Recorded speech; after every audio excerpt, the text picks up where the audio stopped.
पिछले लेक्चर में हम लोग देख रहे थे एलिफेटिक न्यूक्लियोफिलिक सब्स्टिट्यूशन रिएक्शन और इसके अंतर्गत देख रहे थे हम लोग फैक्टर अफेक्टिंग रिएक्टिविटी इन SN1 रिएक्शन।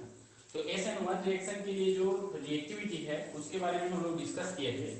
इसमें सबसे फर्स्ट हम लोग डिस्कस किए थे, पहला था इफेक्ट्स ऑफ सब्स्टिट्यूटेड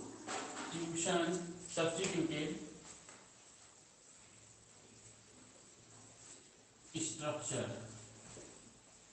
ये डिस्कस किए थे, या इसको दूसरे वर्ड में बोले थे इफेक्ट ऑफ सबस्ट्रेट। तो ये दोनों वर्ड जो है एक ही है, इफेक्ट ऑफ सबस्ट्रेट। ठीक है, तो कहने का मतलब क्या है, तो या तो हम इसको लिख सकते हैं इफेक्ट ऑफ सब्स्टिट्यूटेड स्ट्रक्चर लिख सकते हैं, सब्स्टिट्यूटेड स्ट्रक्चर, या फिर इफेक्ट ऑफ सबस्ट्रेट लिख सकते हैं, कल जो डिस्कस किए थे उसके बेसिस। दूसरा हम लोग इसमें डिस्कशन देखेंगे, दूसरा फैक्टर अफेक्टिंग है, वो है हमारा effect of solvent, effects of solvent, solvents का इफेक्ट। तो इफेक्ट ऑफ सॉल्वेंट में देखें तो SN1 मैग्नीशियम के लिए इसको देखना है।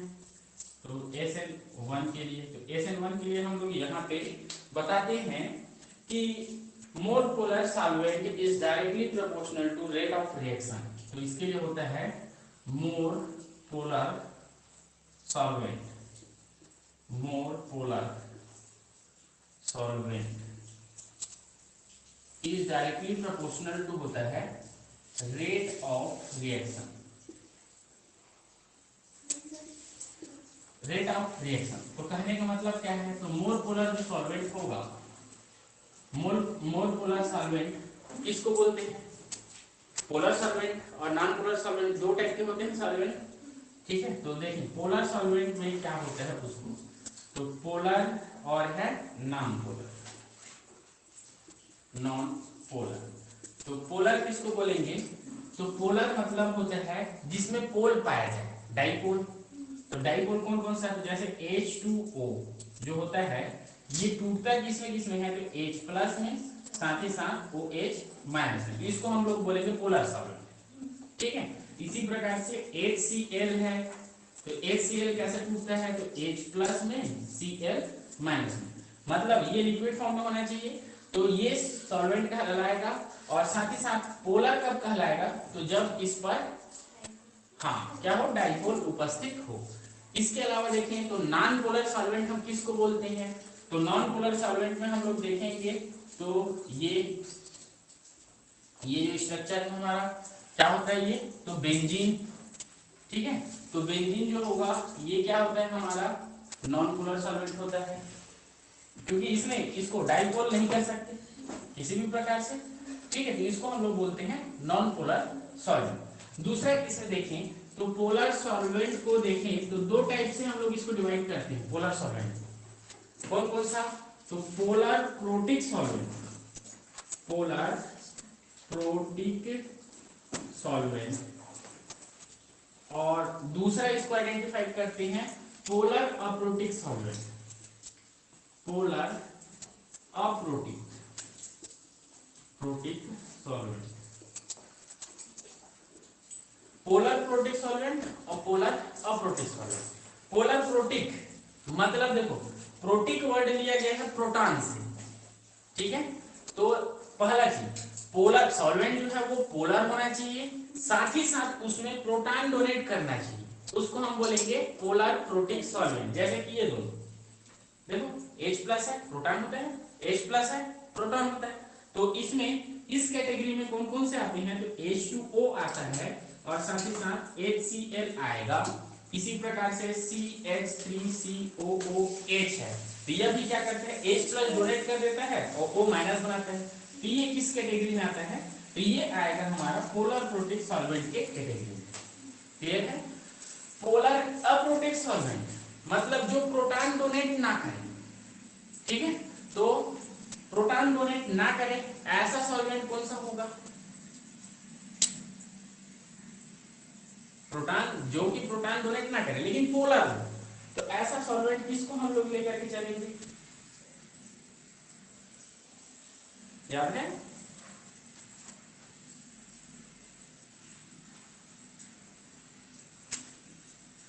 पोलर अप्रोटीन।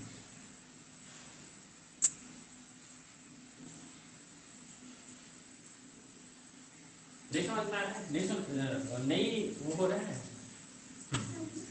समझ में आ रहा है लेकिन नहीं पता चल रहा है ना। तो ऐसा सॉल्वेंट जिसमें जो है प्रोटॉन डोनेट ना करे लेकिन पोलर हो, तो इस टाइप का। तो सिंपल से देखो, तो यहाँ पे मैं एसिटिक एसिड लिखा हूं, तो एसिटिक एसिड के जगह में हम लोग एक यूज करते हैं इसको, सोडियम एसीटेट।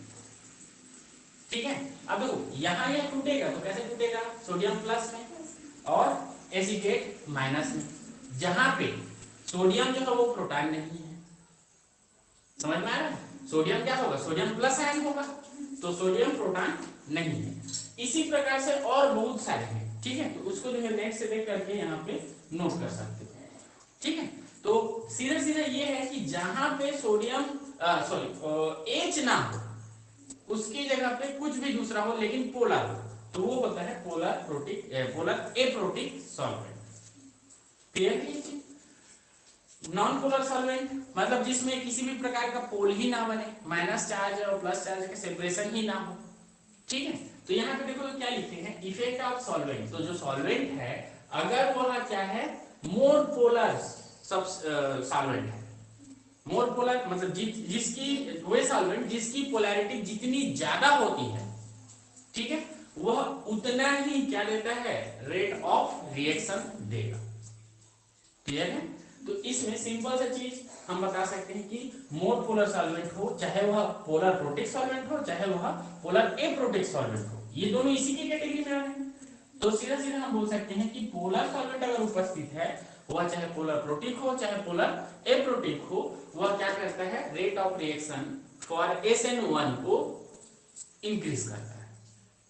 ठीक है, तो जैसे हम लोग सॉल्वेंट जो भी यूज करेंगे जहां पोलर सॉल्वेंट होगा, तो उसका SN1 रिएक्शन का रिएक्टिविटी क्या होगा, ज्यादा होगा। ठीक है, समझ में आया ये चीज? आगे देखिए इसका तीसरा, तो तीसरा देखते हैं हम लोग, इफेक्ट ऑफ अटैकिंग ग्रुप। तीसरा है effects of attacking group. Attacking group देखो, तो अटैकिंग ग्रुप हम किसको बोल रहे हैं, कौन अटैक करता है, अटैक कौन करता है, न्यूक्लियोफाइल। ठीक है, तो उसको हम लोग या तो अटैकिंग ग्रुप बोलेंगे या तो इफेक्ट ऑफ न्यूक्लियोफाइल बोलेंगे, दोनों वर्ड से उसको लिख सकते हो। ठीक है, अब इसमें देखते हैं, तो SN1 मैकेनिज्म में अटैकिंग ग्रुप पर निर्भर करता है, because SN1 is a first order. हाँ, तो देखो इसमें क्या होता है, तो इफेक्ट ऑफ अटैकिंग ग्रुप, तो हम लोग कहीं पे भी न्यूक्लियोफाइल के बारे में बोले हैं क्या, कि इसका ऑर्डर जो है वह न्यूक्लियोफाइल पर डिपेंड करता है या डिपेंड नहीं करता है, ऐसा कुछ बोले नहीं बोले? क्या बोले हैं इसमें, SN1 रिएक्शन में यह रेट जो है या इसका ऑर्डर जो है वह सिर्फ और सिर्फ सबस्ट्रेट के कंसंट्रेशन पर डिपेंड करता है, ऐसा बोले हैं। तो न्यूक्लियोफाइल कोई भी हो, जैसा भी हो, तो वह क्या होता है, इस रिएक्शन के रिएक्टिविटी को या रेट ऑफ रिएक्शन को किसी प्रकार का इफेक्ट नहीं करता है। तो यहां पे लिख सकते हैं कि SN1 मैकेनिज्म में अटैकिंग ग्रुप या फिर हमारा न्यूक्लियोफाइल जो होगा, यह में अटैकिंग ग्रुप कोई इफेक्ट शो नहीं करता है, क्योंकि, तो इसके लिए बिकॉज SN1 मैकेनिज्म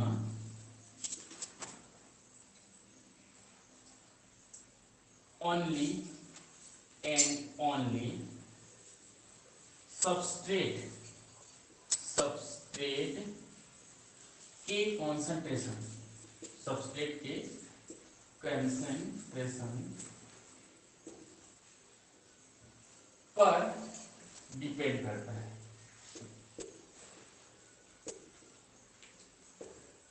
ठीक है, तो यहां पे हम बता सकते हैं कि जो इफेक्ट ऑफ अटैकिंग ग्रुप है वह SN1 रिएक्शन के लिए किसी भी प्रकार का इफेक्ट शो नहीं करेगा, मतलब उसका रेट ऑफ रिएक्शन को ना तो बढ़ाएगा ना तो घटाएगा। ठीक है, SN1 मैग्नीज, और क्यों नहीं घटाएगा ना क्यों नहीं बढ़ाएगा, तो इसमें बताया जाता है कि ओनली एंड ओनली सबस्ट्रेट की कॉन्सेंट्रेशन पर डिपेंड करता है, not nucleophile, not nucleophilic, nucleophile का कॉन्सेंट्रेशन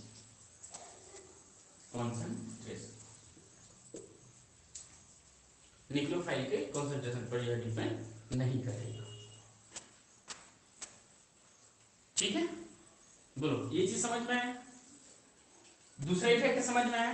पोलर प्रोटेक्ट सॉल्वेंट रहा या पोलर अप्रोटेक्ट सॉल्वेंट रहा, मतलब सीधे सीधे पोलर सॉल्वेंट है तो वह SN1 रिएक्शन को ज्यादा करेगा, किसकी अपेक्षा?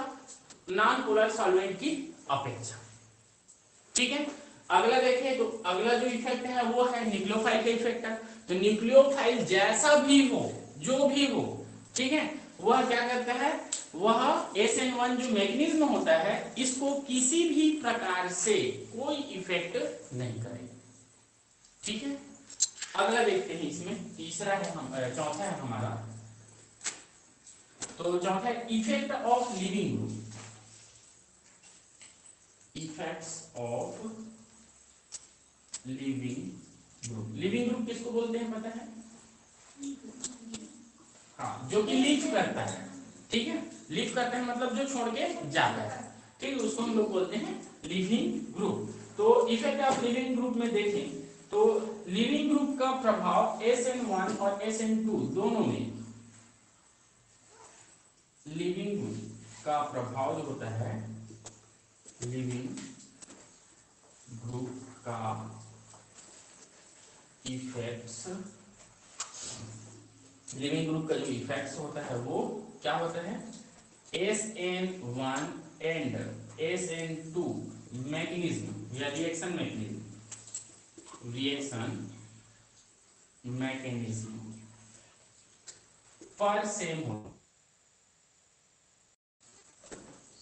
देखो तो इसका मतलब समझ में आ रहा है कि यह यूनिमॉलिक्यूलर रिएक्शन हो चाहे बाइमॉलिक्यूलर रिएक्शन हो, दोनों के लिए जो लिविंग ग्रुप का इफेक्ट है वह क्या होगा, सेम होगा।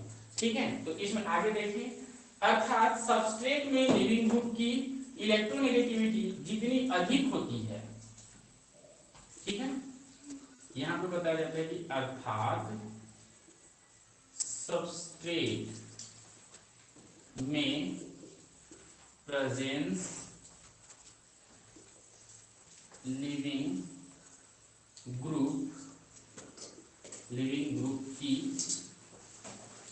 इलेक्ट्रोनेगेटिविटी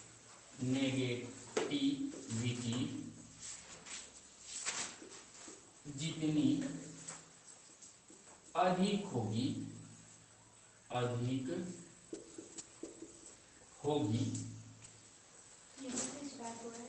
हाँ, यही से वो एक तो पढ़ चुके इसका, इसका पहला इफेक्ट ये वाला, तो इसको नहीं लिखा हूं फिर से, उसी का दूसरा, तीसरा और ये चौथा। हाँ, तो इसमें क्या हो गया, देखो, अर्थात सबस्ट्रेट में प्रेजेंट जो लिविंग ग्रुप होगा उसकी इलेक्ट्रोनेगेटिविटी, इलेक्ट्रोनेगेटिविटी मतलब समझ में आता है, बॉन्ड के इलेक्ट्रॉन को अपनी ओर खींच के रखने की क्षमता, उसको बोलते हैं हम लोग क्या, इलेक्ट्रोनेगेटिविटी। ठीक है, जितनी अधिक होगी वह CX बॉन्ड के इलेक्ट्रॉन को अपनी ओर क्या रखेगा, खींच कर क्या रखेगा, खींच कर रखेगा।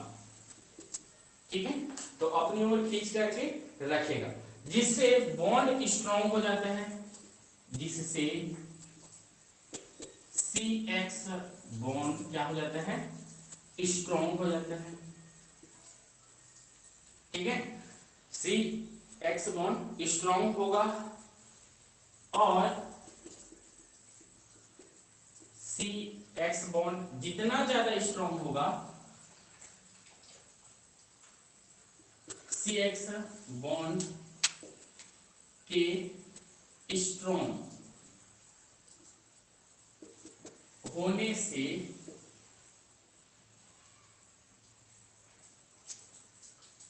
CX बॉन्ड के स्ट्रॉन्ग होने से बॉन्ड ब्रेकिंग एंड इंटरमीडिएट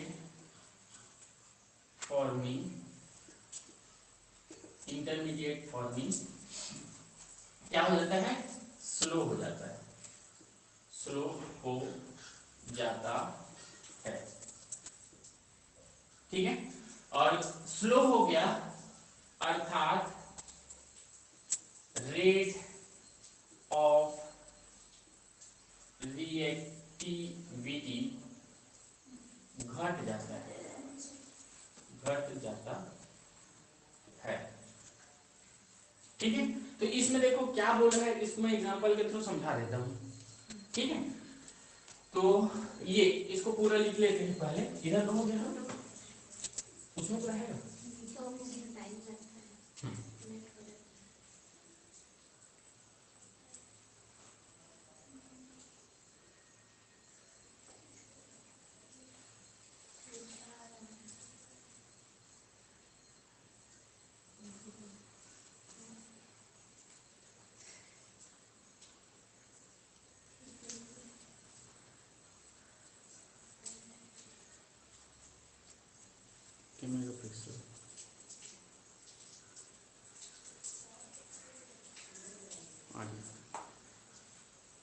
चलो, तो यहां पे ये बताया, आगे इसमें बोलता है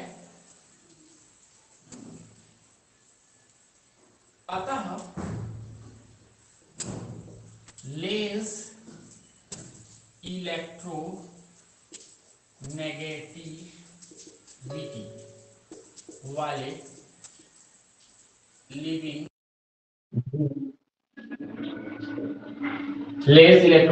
वाले लिविंग ग्रुप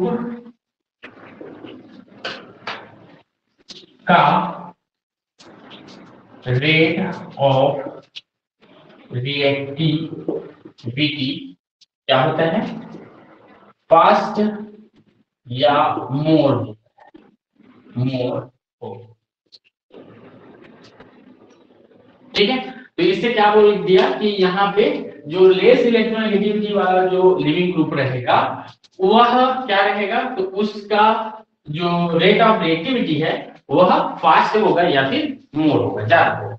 देखिए इसके एग्जांपल के थ्रू इसको समझ लेते हैं कि इसमें किस प्रकार से यह ऐसा होगा। तो एग्जांपल में देखें, एग्जांपल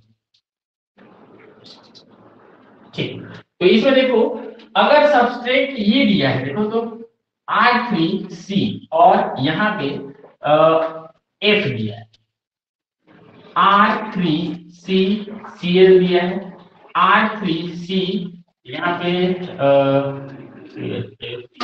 उसके बाद है Br और है R3C, इसके बाद है I।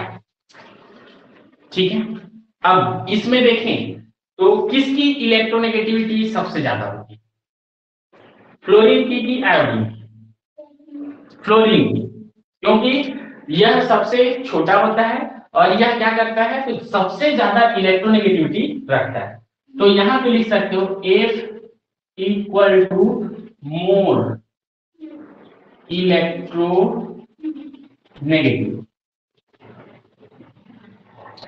ठीक है, F क्या होता है, सबसे ज्यादा इलेक्ट्रोनेगेटिविटी वाला होता है, ये क्या होता है I, यह होता है सबसे कम लेस इलेक्ट्रोनेगेटिव। ठीक है, और ये इसके बीच में आएंगे फिर। ठीक है, तो अब यहाँ पे ये बताओ यह क्या करेगा, इसमें जो लिखे हैं तो सबसे ज्यादा इलेक्ट्रोनेगेटिविटी वाला अगर एटम जुड़ा है तो वह सी एक्स और एक्स क्या है हैलोजन के बीच का जो बॉन्ड का इलेक्ट्रॉन है वह उसको खींच करके रखेगा अपनी ओर खींच करके रखेगा। तो क्या होगा, यह बॉन्ड क्या कर देता है, इसको स्ट्रॉन्ग कर देगा। अब इसको खींचेगा मतलब कार्बन को भी अपनी ओर खींचेगा। ठीक है, तो यह बॉन्ड क्या हो जाएगा, स्ट्रॉन्ग। तो ये जो है स्ट्रॉन्ग बॉन्ड बनाएगा, स्ट्रॉन्ग बॉन्ड। और स्ट्रॉन्ग बॉन्ड है इसलिए आसानी से नहीं टूटेगा। आसानी से नहीं टूटेगा इसका मतलब क्या है, तो रिएक्शन आसानी से नहीं हो। समझ में आया, क्लियर है ये चीज। इसमें देखो कि इसमें क्या होगा, ये थोड़ा इसको ढीला ढाला पकड़ेगा बॉन्ड को, मतलब उस बॉन्ड की जो लेंथ है वो बड़ा रहेगा। और बॉन्ड का लेंथ अगर बड़ा रहेगा तो क्या होगा, ये क्या होगा, वीक बॉन्ड होगा। और वीक बॉन्ड है तो उसको क्या कर सकते हो, रिएक्शन जैसे ही करवाओगे आसानी से टूट करके दोनों अलग अलग हो सकता है। क्लियर है ये चीज। तो इस बेसिस पर ये जो इतना थ्योरी जो लिखी है वो सिर्फ इतने चीज को बता रहा है। ठीक है, अतः यहाँ पे रेट ऑफ रिएक्टिविटी देखें, रिएक्टिविटी तो क्या हो जाएगा इसमें, तो सबसे ज्यादा रेट इसका होगा तो होगा R3CI का रेट सबसे ज्यादा होगा। उसके बाद देखोगे तो क्या होगा, R3CBr का होगा। और उससे कम किसका रेट होगा, तो R3CCl का होगा। और सबसे कम रेट किसका होगा, R3X का। तो यहाँ पे रेट इंक्रीजिंग ऑर्डर ये है और रेट डिक्रीजिंग ऑर्डर ये। अगर एरो इधर दे रहे हो तो रेट क्या होते जा रहे हैं, डिक्रीज हो। तो यहाँ पे बोल सकते हो रेट ऑफ रिएक्शन या फिर रिएक्टिविटी डिक्रीजिंग ऑर्डर। बोलो ये चीज समझ में है। ये चौथा वाला पॉइंट समझ में है कि लिविंग ग्रुप जो है अगर वह हायर इलेक्ट्रोनेगेटिविटी वाला होगा तो उसका रेट ऑफ रिएक्शन क्या होता है, कम होगा। और अगर वह लोअर इलेक्ट्रोनेगेटिविटी वाला है तो उसका रेट ऑफ रिएक्शन जो है वह क्या होगा, ज्यादा। क्लियर है। तो ये सब चीज थ्योरी जो है इसके बेसिस पर इसको एक्सप्लेन किया गया। ठीक है,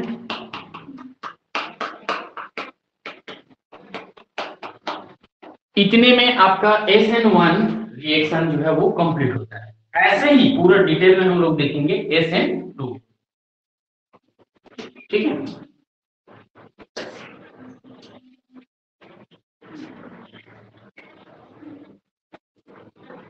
इसके लिए रेफरेंस जो है ये जगदम्बा प्रसाद का जो बुक है,